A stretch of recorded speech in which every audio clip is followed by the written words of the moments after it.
Imagine growing up in a world where your only future lies in exploitation. For many young girls in India, this is the inevitable fate. Poverty, discrimination, and gender inequality have led them to the only option available: prostitution. The issue of prostitution in India is a complex one. Sex trafficking is rampant, as is police corruption. The Indian government estimates that there are 3 million prostitutes in the country, although their actual number is likely much higher. Of that figure, 40% are children, meaning that they are under the age of 18. Ineffective laws and social complacency have allowed for some of India's most vulnerable citizens to fall through the cracks and continue to be exploited. In various communities across India, there can also be found a particular kind of prostitution, known as intergenerational prostitution. One such community is Najafgarh, found on the Delhi-Haryana border. Located southwest of New Delhi, there are 3 settlements: Premnagar, Dharampura, and Uttamnagar. This community houses over 2,000 women, most of whom have worked or will work in the sex industry. Here the girls are groomed from a young age to become prostitutes, while the boys are groomed to become their pimps. The girls are typically married around the age of 15. Once they have had their first child, they then begin their work as prostitutes, with their husbands acting as their pimps. They typically work outside of the home. This is the community's traditional caste profession, and there are few alternatives.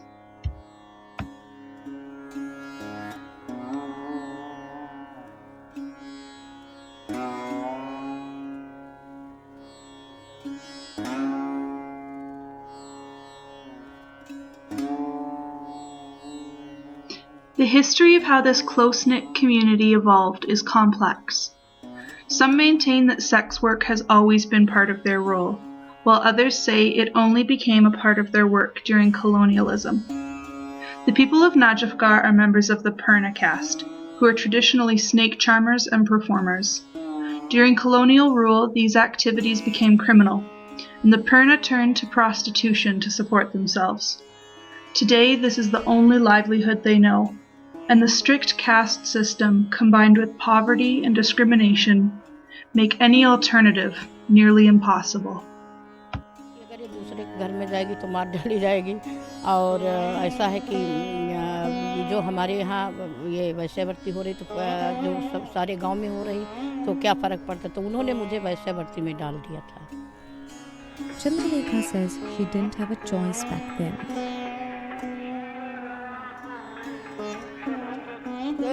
गलत तो लगता है, गलत उसी दिन से लगता है जब औरत के पास एक आदमी के बाद 2, 2 के बाद 4, 4 के 5, 5 के बाद 6, हजारों आदमी आ जाते हैं उस महिला के पास, तो अच्छा तो तभी से खराब लगने लगता है. लेकिन एक मजबूरी होती है, एक पेट की हवस होती है और एक कि अब मैं बन ही चुकी तो मुझे करना तो पड़ेगा.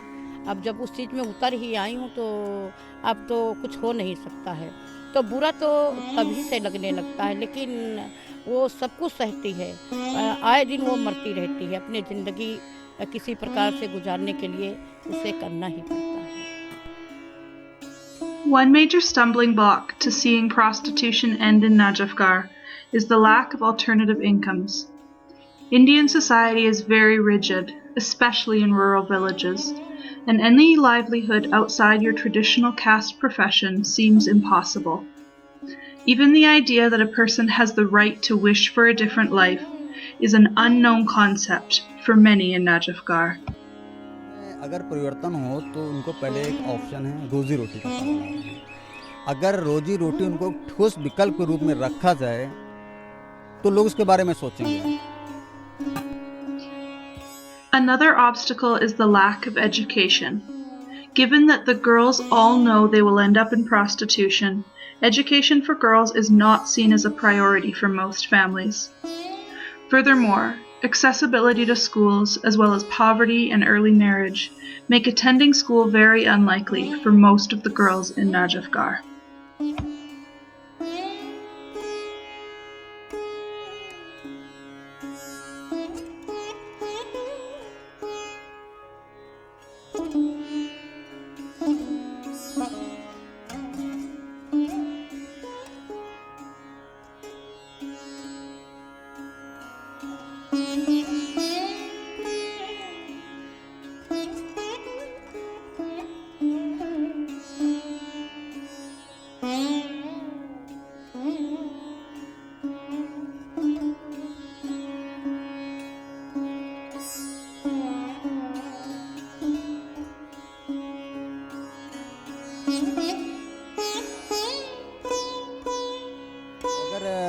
लंबे समय से अगर परिवर्तन करना है, उसका भी एक विकल्प हो सकता है कि जैसे हमारे काम चल लेखा बहन ने बोला कि एजुकेशन की बहुत बड़ी प्रॉब्लम है, और जब एजुकेशन नहीं है तो वहाँ पे जो दूसरे कहेंगे वही करेंगे. Given what we know about this community, the chosen intervention will be threefold. 1. We must gain the trust of the community. In an isolated and historically discriminated against community, allowing outsiders in a real way requires trust and patience. This building of rapport will be a slow process, and one that takes into account the unique cultural context of Najafgarh. 2. We will develop feasible alternative livelihood programs based on the strengths and assets already present in the community. Textile work is a very good option, as there is both the skills in the community and a demand for the products both in India and abroad. 3. We will focus on increasing the level of education for girls and women in the village. Crafting informal education classes for a variety of age levels also serves as an empowerment tool.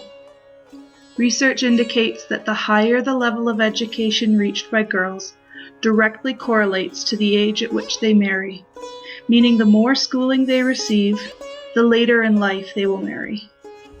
In Najafgarh, delaying marriage also means delaying the onset of sex work. The girls in the village already have a strong desire to learn, and just need the supports to make it happen.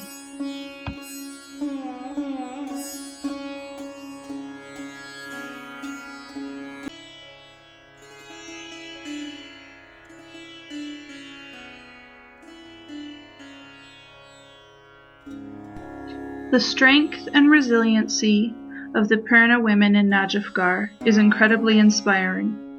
They have both the skills and the desire to create a better life for their children. With an anti-oppressive and feminist approach, these interventions can hopefully prevent the young girls of the community from a life of sexual exploitation and give them instead a life full of possibilities. Doctor बनना चाहती हो? क्यों doctor क्यों बनना चाहती हो? Doctor क्यों बनना चाहते हो? इलाज करना, गरीबों की दवा देना, सब देखना।